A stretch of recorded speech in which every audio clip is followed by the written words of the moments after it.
여러분들 스테로이드는 그래도 조금씩 들어보셨죠? 특히 인욱 씨 많이 들어보셨죠? 주변에 아무리 이슈화된 사건들이 좀 있었으니까요. 좀 있었죠. 야구 선수들에게 스테로이드는 사실 좀 안 좋은 기사가 좀 많이 나는데요. 그 스테로이드라는 게 도핑 목적으로만 쓰는 것 말고도 권경환 씨 지난주에 감기를 앓으셨다고 했는데 예전에는 감기 치료제로 원래 써서는 안 되는데 썼던 경우들도 많았어요. 의약분은 이전에는 굉장히 많았고 그 이외에 우리 전반적으로 떠올릴 수 있는 게 뭐 피임약이라든지 그러면 그- 감기나 피임에도 효과는 있었나요? 감기라기보다는 이제 염증을 줄여주는 용도로 많이 쓰였죠. 맞아요. 피부과가도 스테로이드 네, 처방이 맞습니다. 나오잖아요. 네, 피부염 치료하는데 많이 쓰곤 하죠. 우리 사회 전반에 스테로이드가 굉장히 많이 이제 영향을 미치고 있는데 그런 쪽에 대해서 아마 여러분들과도 좀 많은 이야기를 나눠볼 수 있을 것 같아요. 스테로이드가 하늘에서 뚝 떨어진 건 아닐 거잖아요. 그렇죠. 그렇죠? 지금 우리가 약국에서 우리가 확보할 수 있고 그다음 처방전을 내려가지고 우리가 복용할 수 있으려면 누군가가 만들어낸 건데 이 스테로이드가 언제 처음 이제 주목을 받았느냐 하면요. 베리 본즈. 베리본즈. 나오네요. 전문 용어. 오, 역시. 네, 야구 선수 이렇게 딱 나오네요. 그래서 야. 역시.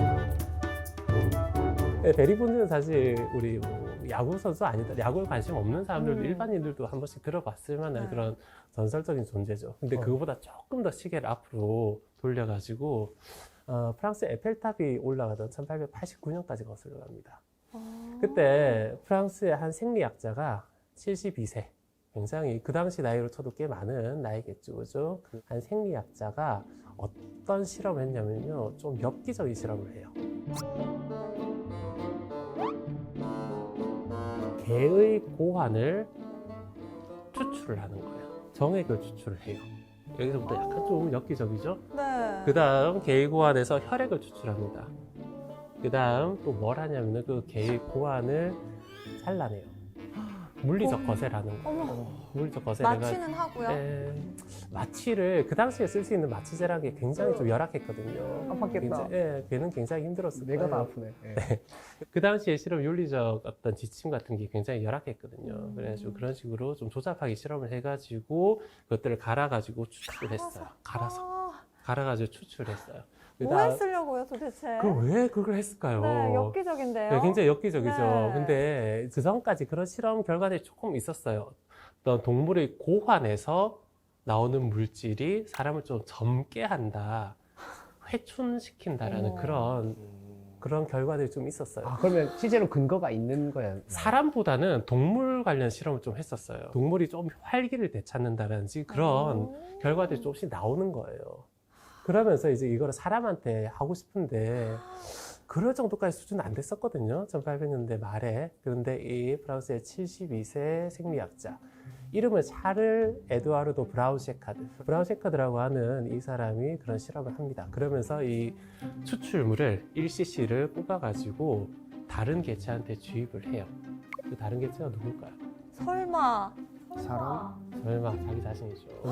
자기 자신이죠. 다른 사람한테 어떻게 합니까? 그거를 결국 자기 자신한테 주입을 하고서 89년 6월 파리에서 있었던 생리학회에서 발표를 합니다. 나는 회춘했다라고 발표를 하는 거예요. 그럼 나도 강아지 고환 맞은 거야? 아닐 거예요. 그 예전에 아니겠죠? 그랬겠죠. 팔꿈치에. 좀 맞았는데. 네. 지금은 21세기랍니다. 네. 이게 어떤 의미가 있냐면은 사실 과학 실험이라고 하려면은 일단 여러 대상이 있어야 되잖아요. 실험군 하나 가지고 실험하지는 않잖아요. 그렇죠. 여러 명, 못해도 10명씩 어떤 집단이 네. 있어야 되고 실험군과 대조군이 있어야 돼요. 근데 그런 거 없이 그냥 자기 혼자 뽑아가지고 자기 혼자 추출해가지고 넣어가지고 나 회춘했다라고 하는 게 일단 실험에 일단 기본이 안 돼 있는 거고요. 네, 너무 과학자가 과학적이지 못한데요. 그렇죠. 네. 72세 과학자면 그 당시에 사실 이 사람도 꽤 명성 있는 과학자였거든요. 근데 실험을 이렇게 설계했는지는 잘 몰라요. 실험 대상을 선정하기가 어렵고 예. 그래도 일단 해볼 수 있는 게 유일한 자기 아마 뭐 그랬을 자신이었으니까. 가능성이 크죠. 근데 그래도 사실 누가 봐도 이거 신뢰할 수가 없다 이렇게 할 것 같은데. 그렇죠. 네. 이 사람이 이제 자기가 회춘했다라고 하는 근거도 이제 나중에 논문으로 또 발표를 해요. 그러니까 그것도 굉장히 조잡해요. 조사를 한 9번 정도 맞아요. 근데 9번 정도 맞기 전에는 30분 이상 집중할 수 없고 저녁에 집에 가면 그냥 뻗어 자기 바빴는데 아니더라. 주사를 맞고 나서는 내가 2시간, 3시간씩 일을 할 수 있고 집에 가서도 밥 먹고 또 논문을 쓰고 막 많은 일을 할 수 있다라는 굉장히 주관적인. 주관적인 네. 예, 일기 아닙니까 그것은? 네, 그렇죠. 일기라고 봐야 되죠. 네. 사실 논문이라고 보기는 힘든데 오늘은 그거 눈물이 흘렀다. 이런. 그 결과를 정리를 해가지고 논문을 발표를 한 거예요. 그러면서 이 결과가 나오니까 학회장에서 이제 많은 학자들은 반박을 하죠. 그렇죠. 근거도 부족하고 실험 설계도 잘못되어 있고 그래가지고 어떻게 되겠느냐, 이제 은퇴해야 되는 거 아니냐라는 의견이 대부분이었는데 이 학회장 밖에서의 반응은 굉장히 폭발적이었어요. 원래 약간 이런 자극적이고 맞습니다. 이런 것들은 네. 좀 반응이 잘 오잖아요. 그렇죠. 그리고 네. 이제 자기한테 실험했다는 것 자체가 굉장히 어떤 숭고한 그런 느낌이 나는 거예요. 음. 어떤 아무도 실험을 하지 못했는데 이걸 자기한테 사람한테 직접 주입을 했고 다른 사람한테 하지 않고 실험 윤리랑 문제는 상관없잖아요.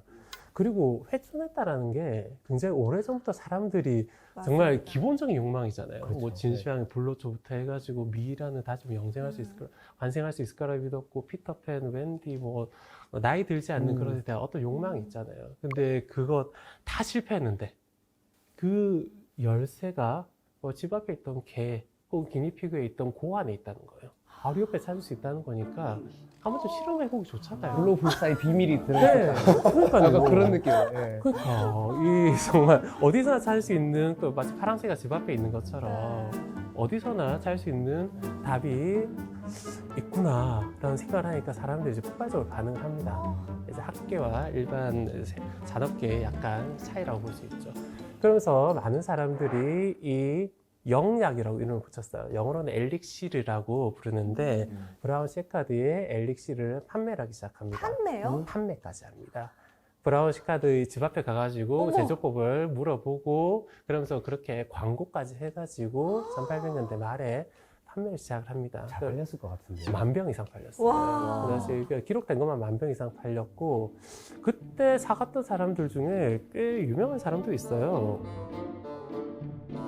그때 주사를 맞았던 사람 중에 누가 있냐면 퍼드 갤빈이라고 하는 사람이 있어요. 이 사람은 투수인데 메이저리그 투수예요. 진짜. 아는 선배야? 모르는 선배. 모르는 선배. 초면. 네, 좀 많이 선배네요. 네, 아주 높은 네. 네, 전설적인 선배죠. 네. 그죠? 근데 이 사람이 그냥 이름 없는 투수가 아니라 메이저리그 300승을 와. 최초로 달성한 투수예요. 300승을 했는데도 몰라.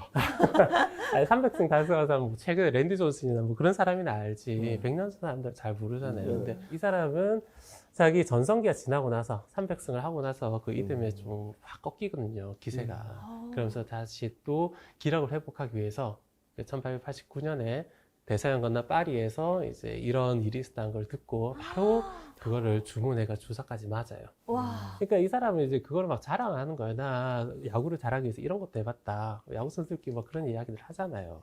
근데 그 당시에는 뭐 이런 것들에 대한 윤리적 가이드라인도 없었고 그랬으니까 이런 것들이 나중에 좀 보도가 되긴 하죠.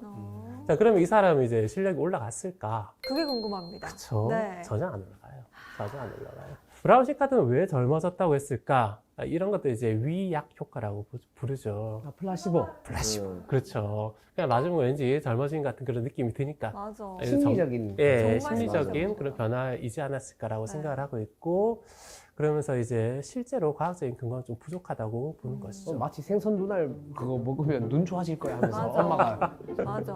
목뼈 먹으면은 목소리 노래 잘할 것 잘한다. 같고, 네. 네, 그런 생각, 그런 이야기 많이 하잖아요. 근데 엄마 실제- 그거 위약 효과였대. 네, 실제로 근거도 좀 빈약했죠.